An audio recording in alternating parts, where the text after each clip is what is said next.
Hello ladies and gentlemen, and welcome back to Sunless Skies. We are going to carry on looking for the things that are the Hoarder. The Chiropterous... No, where is it? I gotta read it properly. The Chiropterous Hoarder, there we go. So we are on our way to the House of Rod and Chains. We'll need an unlicensed chart or 2 visions of heavens. Now, as far as I know, I have 2 visions of heavens, so we should be okay. I have lots of fuel and stuff, and I guess I will just head up there. I will cut it out since it seemed to go so well last time. I'm going to try and cut out more of the travelling and try and keep it so it's mostly the story. Oh dear, that's a Scribe Spinster. Can I avoid the Scribe Spinster? That'd be nice. So yes, I'll see you there. Oh, I forgot about these things. I can't remember if going in was good or bad. Oh, it was bad. It was bad.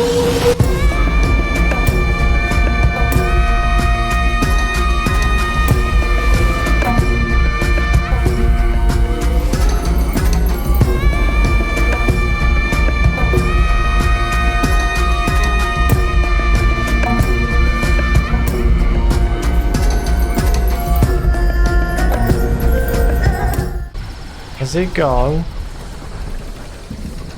That was horrendous. Mainly for the amount of noise it was making. I need to turn down my headphones. There we go. Let's just run. Note to self. Don't gaze into the blackness. Blackness is bad. A giant eyeball. I forgot about that thing. How terrifying. Let's just mosey on past that. We are at the House of Rod and Chains, however. We will just swing in the back. The fortunate navigator wants to say something nice about the House of Rods and Chains. After serious thought, he remains silent. It is the corpse of a messenger, which is the same thing that was in London. The bazaar. To be precise. Spoiler alert, I guess. Should have said that before I said that, but never mind. Hopefully we have what we need. If we don't have what we need, we're in trouble. Ah, new port. Okay.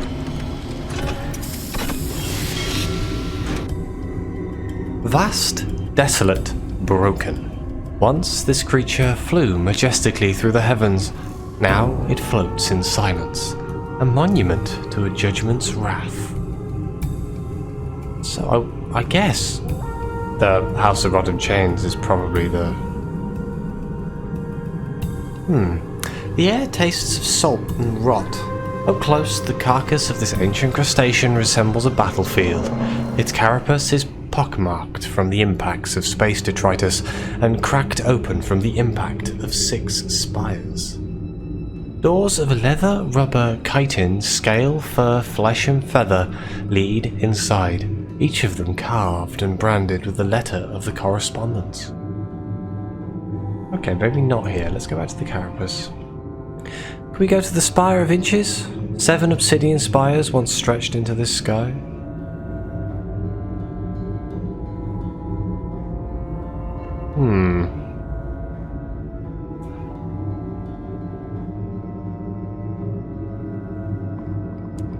Where could this be? Oh, excuse me, I am still sick. Okay, let's go to the House of Rod and Chains. Let's attempt to open the chitin door. It takes every last drop of your strength. The chitin door fights you all the way. It is as thick as armor plating and almost as heavy. Inside, 100 rubbery men carefully ignore your arrival. Refugee Londoners, you recognise. The giveaway being the hats on their tentacled faces and the yellowing copies of the Gazette under their clammy armpits. Such earnest social camouflage never helped them fit in with society back home, but it seems old habits die hard. Here we go, locate the gland. Desired by the... What the hell is that? Is that what rubbery men look like now? That's terrifying. That's not what they look like in Fallen London. Oh god. It looks like something out of a Lovecraftian horror. Oh well, either way, let's compile a port report while I'm here, actually. The robbery men show little interest in you as you explore. They shuffle around their own businesses, polishing and cleaning and preserving the corpse of the house with equal parts elbow grease and embalming fluid. Okay, locate the gland desired by the Chiropterous Hoarder. You could do it yourself, or you could seek assistance. Isn't that the dude from Lustrum? Is it Lustrum? One of the caves. Persuade a robbery man to take you to the gland. You have rumours of Axile to trade for directions. Surely this will tempt one of the robbery men. Now, Axile is a planet where the robbery men came from, I think. My knowledge is not 100% on that, but... Your guide is an emancipated figure, badly contained in its rags, tentacles pocked with scars. It is piteously eager to be of service. The path it chooses is convoluted, wetly brilliant, and lavish with parasites. Hours into the descent, you find the gland, livid with parasites gleaming the grills in the light. You give the robbery man its prize, and its broken-hearted crooning accompanies the next part of your labours. So we have found a worthy gland for the Hoarder. And we gained a butt ton of terror, which doesn't surprise me at all. There is the gland that the Chiropterous Hoarder sought. Pustulent, humorous with parasites both disc-shaped and filament-thin, blue-gold where the light oils along its membrane. Here it is, cries the Chiropterous Hoarder, rapturous. So, we can extract the gland. The Hoarder will tell you what you need to do. The Hoarder flings itself at the gland, screeching at the parasites with such volume that some tumble from the organ, concussed by the assault. As you watch, it tears at the infestation, and then at the gland itself, gouging through tissue matter until at last a black fluid leaks. Kill the parasites and gather them too. Those glandular secretions were mine. How dare they drink it?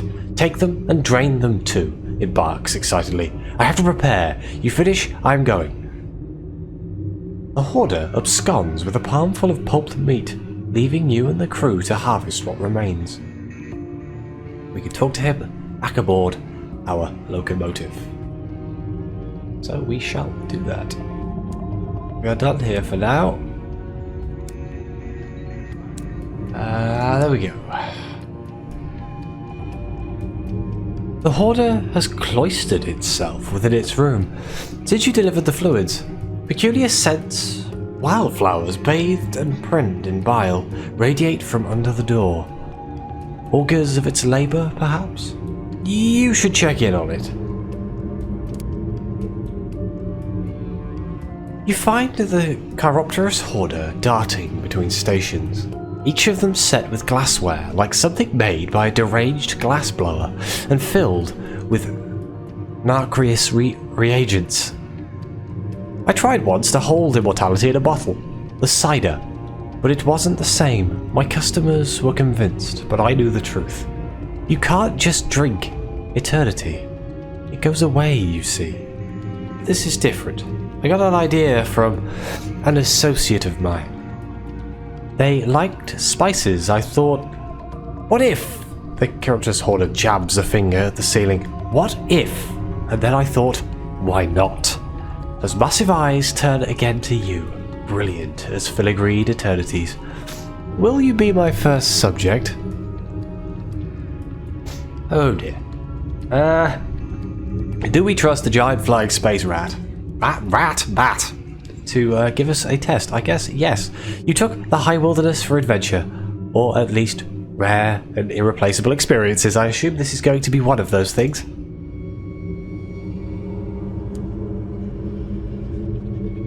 The Hoarder is ecstatic with your decisions. Its speech degenerates into piercing, albeit rhythmic, shrieking. The experiments can begin when you are ready. Why do I get a feeling this is going to make me lose all of my hearts or veils or something? Okay, You are ready to be experimented on, at least as prepared as anyone can be. Yes, we rolled up our sleeves and everything. This is going to be uncomfortable. Wonderful. The Hoarder is careful, even compassionate in its handling of your person, almost like you were a cornerstone of its collection. Come on, it leads you aside, away to the things it planned. Every experiment requires a subject, a scientist, a series of steps performed in a precise order. What comes after this? Hopefully, the Chiropterous Hoarder knows what it's doing. Oh great, we're removing our clothes. How badly could this go? This is not uncomfortable at all. It's like when you go to the doctor's. The Hoarder treats you like a canvas, like a haunch of meat to be prepared for a royal feast. Your nakedness of less interest to the Hoarder than its palette of reagents.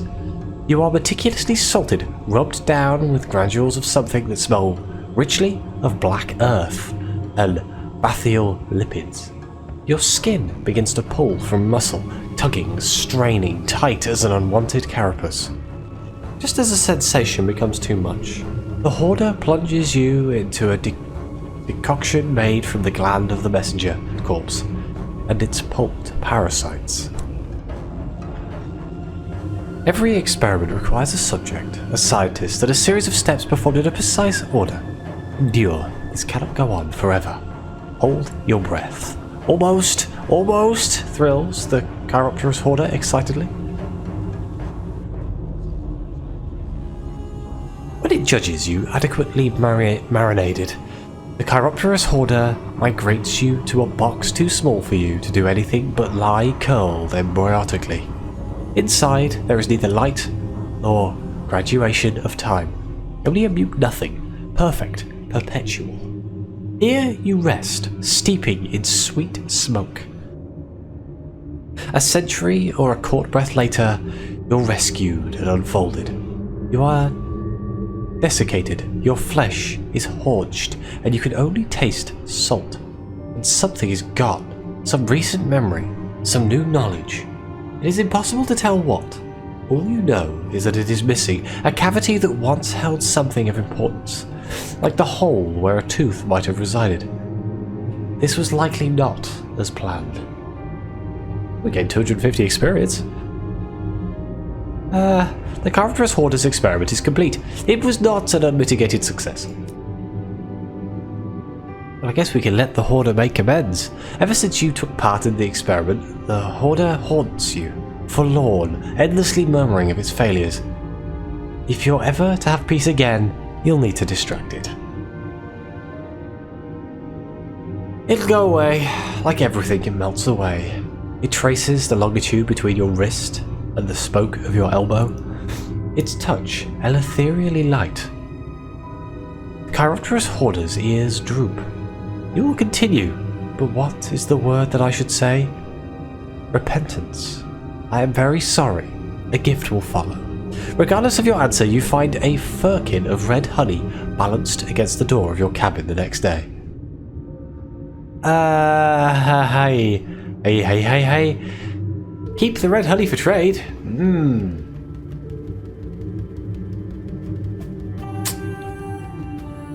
Can we trade that straight?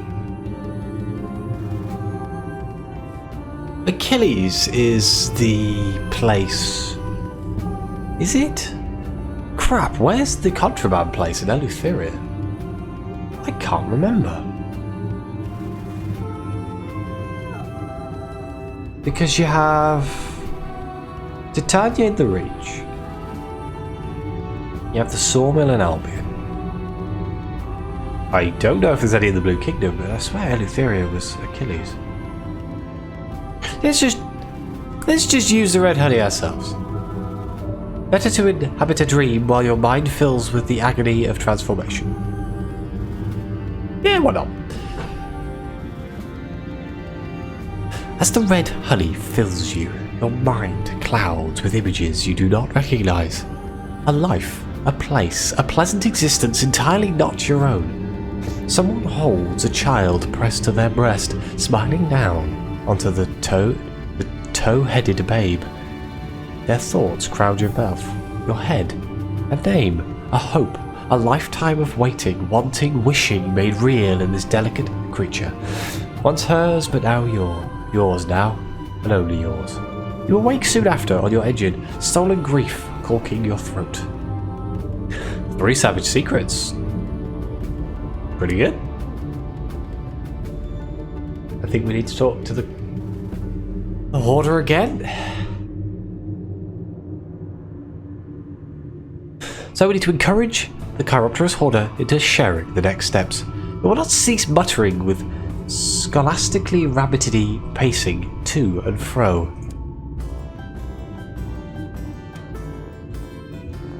I require something eternal. It swats at a clergy of vials, sending them crashing onto the floor. Something that lasts, not like these reagents which age and sour and fade. I need to make a culture from one that has loved voraciously, loved in a fashion that even time and death cannot dilute. Light blooms in the Hoarder's gaze, ravenous as kings. And whose eternal love is better than Victoria's? Oh, yes. She built such a beautiful tomb for hers. I want a piece of her beloved. The consort. Something to cook and simmer and distill into precious oils. Take me to the most serene mausoleum in Albion.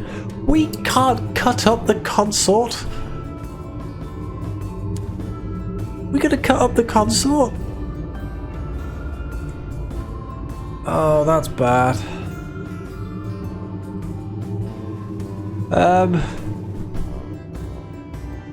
Okay, well,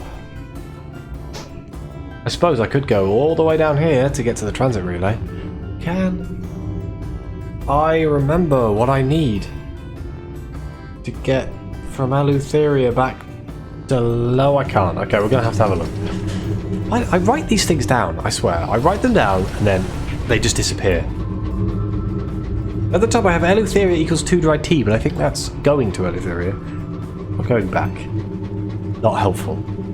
But I suppose this is Uncharted, but as always, as recently, I will cut away. If anything exciting happens, we'll come back. Something stirs in the dark, or was it the dark itself that moved? Let's leave you with that wonderful thought. Ooh. Oh no! A meeting at the crossroads. A figure waits by the signpost in silhouette. It resembles a woman in a long skirt. Up close, you hear the clatter of chitin, wrapped in layers of veils and shawls that smell of harsh antiseptic. A measurer? The story go. Few of them have happy endings. The figure introduces itself as the Mistress Poppyseed and offers charity of a sort. A measured charity, to be exact. There is no reading the expression behind the veil. No. No favour ever came without a price. The figure withdraws its extended mandible and disappears behind the crossroads post. You return to your locomotive, ready to continue your journey. I remember doing that before and it ended badly. Yes, we'll carry on that road. We didn't make it very far. What's that? What does a moon mean? What does a moon mean? Hang on.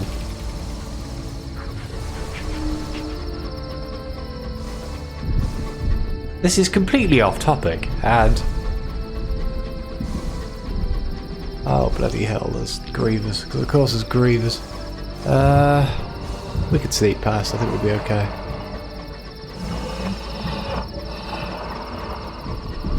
What is this?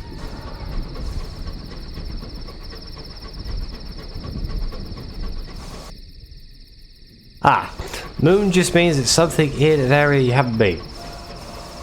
Oh, bugger it, there's a Griever right there. Oh. Ooh. We delved into the library and got a fragment of old scrolls. This is the stuff that I was looking for. Ah! For one of the quests I was doing a long time ago. Why is it still shiny? I'm very careful not to shine my light on the Griever. Ah, crashing. Right, anyway, yes. Let's go. Let's go back to... there's a wonder over there. I hope this isn't a dead end. I have assumed that this is a way around the map. But now I think about it, it could very well be it could very well be a dead end. And I haven't thought about it. The Xanthus moon, built at the command of the Khan, stains the sky with yellow. What is this?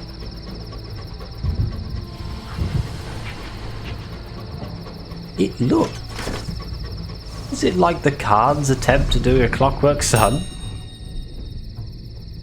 The nearest land to the Xanthus moon is the moon's sill. The path between it and the Empyrean main dock is well travelled by groups of small, privately owned engines. Each convoy resembles a crowd of fireflies drawn to the light of the moon. They travel here to perform rites of resolution and renewal, and to conduct a mandate of the moon. Several Empyrean engines have landed already. There's room for plenty more. Let's dock. Let's find out. The Imperials are dressed in their best clothes. Children have been scrubbed and forced into finery, which, judging by the squirming, they are unaccustomed to. All wait with anxious eagerness for the Eagle Khan's daughter. She is due to perform the mandate of the moon. The Eagle Khan's daughter arrives in a small, heavily armoured engine. Her guards ensure the crowd is at a respectful distance before she disembarks. Her robes are azure blue and decorated with threads of gold. Her hat bristles with eagle's feathers.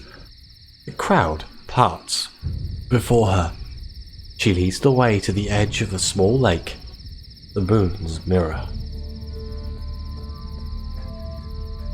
80% chance of success if we peer into the lake. The Eagle Khan's daughter prepares to throw a stone into the water.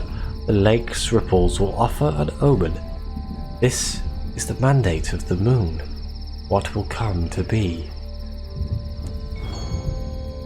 Success? The daughter's stone breaks the water with a satisfying plop. The crowd cranes forward. A child, in danger of falling in, is hauled back by her collar. A cloud passes behind you. Its reflection slides across the lake, dissipating as it travels. The moon, bright as a welding spark, shines out of the water. The crowd is silent. All eyes are on the Eagle Khan's daughter. Finally, she nods.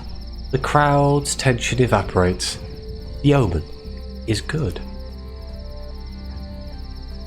The ceremony is complete. It is time for the citizens of the Eagle's Empyrean to return to their daily lives. The ceremony over, they depart, still holding their wax paper lamps. Impatient captains frown at crew putting off boarding to prolong conversations. Exasperated parents hunt for straying children. It'll be a little while yet before the moon still is back under sole stewardship of its caretakers. Well, wasn't that lovely? That is really cool. Hello! Friendly! That's Imperials, they like lights, thank God. I think we can get there, so yes, I will see you hopefully at the gate, and hopefully we have what we need. And here we are at the relay. We needed munitions, because of course we did, because I have hundreds of munitions, but I don't have any of them with me. So we're going to be paying the little price.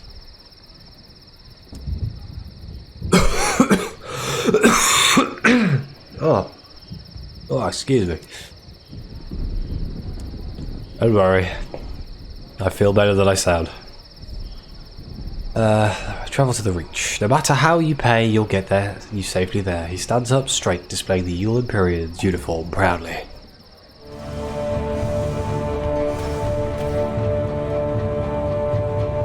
Holy crap! I think that's one of the new Takedy ships. I'm kind of hoping the two monitors finish it off so I can watch it. Oh dear. Please don't get between me and it. Oh god. That thing's huge.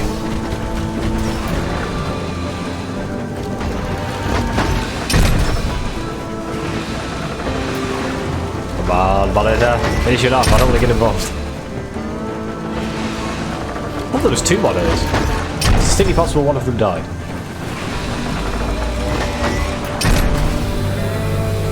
There we go. How are you going to fit it? I think it's going to blow up. Oh! Ah! Bloody balls! Ow! I got shot! The tackety response to London's dreadnoughts. Liberators are lumbering, jury-rigged war engines bulging with homemade fire belchers and second-hand weaponry. A large piece of the Liberator's hull survived the explosion. A conflagration rages within, undoubtedly fueled by the spillage from the fire belcher's tanks.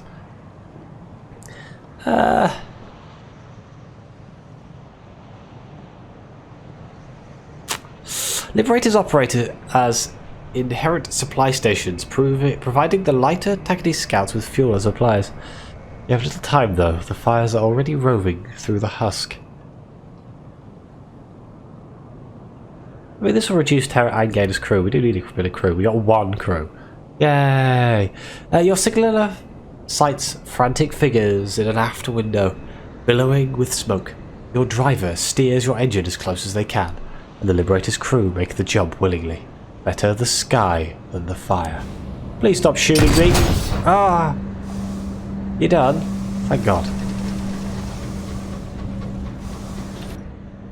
I can't believe I got shot by the stovepipes. Goddamn bastards, I'm on their side. Okay, here we are. At the most serene mausoleum, the nave. I'm not entirely sure how we're going to do this. It seems like this is one of the most well-defended areas in the entirety of London, Albion. Let's write a port report first.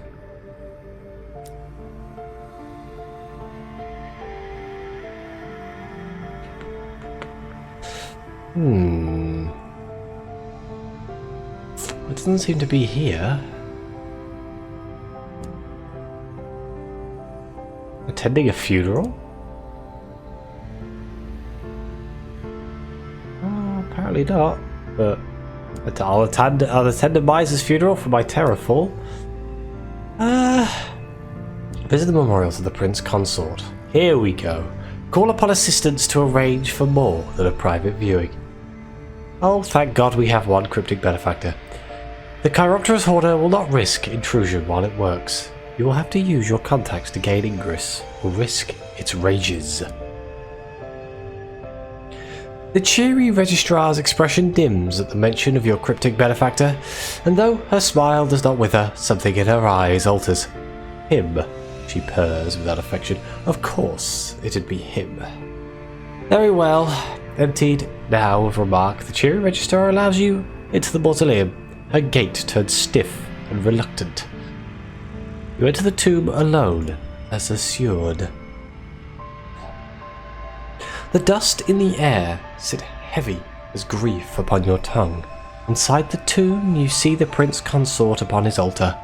As you move deeper, he lets out a laboured moan. What? Who lets out a laboured moan? Is it the consort? Isn't he dead?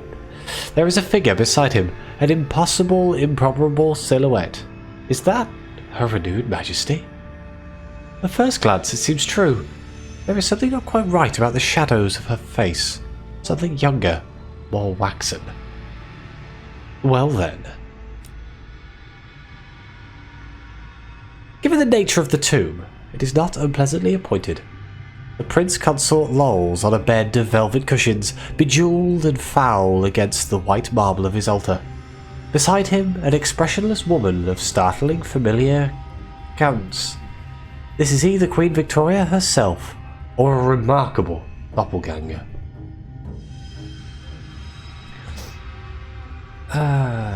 Wow, so we have a choice. We can either speak with the false Victoria, or we can go straight for the consort, who I thought was dead, but apparently he's just undying. Who knew? It is her manner, rather than an error in her appearance, that reveals the false Victoria as counterfeit. She is too languorous, too humble to be a monarch.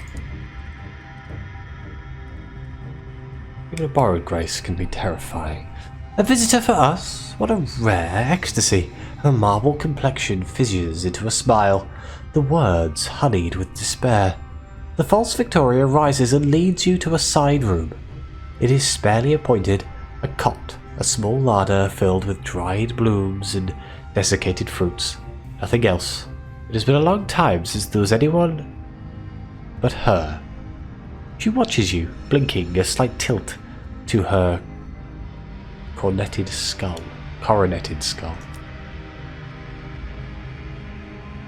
She resembles a waxwork icon gussied up in the image of her renewed majesty, perfect and horrible and alone. The room into which she leads you is Spartan. Okay, take tea with her artificial majesty. The false Victoria rarely has the opportunity to entertain guests. The false Victoria serves you a tea as sweet as marmalade, as black as regret. Isn't this nice? She purrs, settling back onto the cot with a starched rustle of organza. I have missed the idea of friends. I had them, you know, before her renewed majesty requested that I take her likeness and her place by Albert's side. The stately homunculus raises an alabaster hand, studies the joints dispassionately. I wonder sometimes if there is any of me left. Some days I wake up and I forget if there was ever a life before this tomb. There is nothing of me left. There is nothing of mine here. Nothing at all.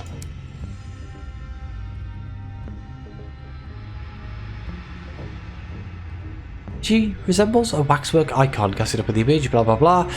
Satisfy mutual interests. The Hoarder wanted a piece of someone who has endured immortal love. If she loves the Prince Consort as much as the real Victoria does, perhaps it needn't be Albert's flesh you take. No. Do as you will, remarks false Victoria, her face halved and sharpened by the lamplight. Let's speak to the Prince Consort about the false Victoria. Love illuminates, love compels. Speak to the Prince Consort of his beloved and her mirror, and perhaps he will stir. A long exhalation, full of dust and effort. The Prince Consort turns to gaze up upon false Victoria. We don't know if he can tell the difference between his wife and us. We're not sure it matters. The next words spill as though from a cut throat. We do not care. We love him. We must.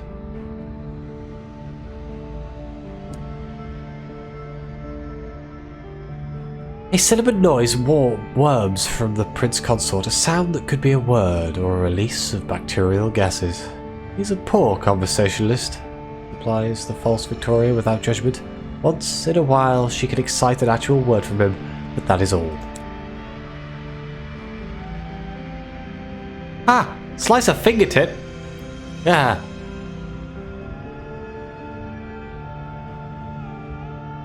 Okay, let's do that. The Hoarder will have what it needs. Once you've done this, it will not be safe to stay. If something is this is gonna piss off the Queen. The Chiropterous Hoarder ungloves the Prince Consort, then pincers his slack hands into its claws. No one will miss this. You free a knife from your person and raise the blade, only to have the false Victoria rest her hand upon the hilt. Let me. For a moment there is rage, bright and rapturous, rage and regret, and an incoherent despair leaping to life in her eyes. The false Victoria slices through a joint of the Prince Consort's finger.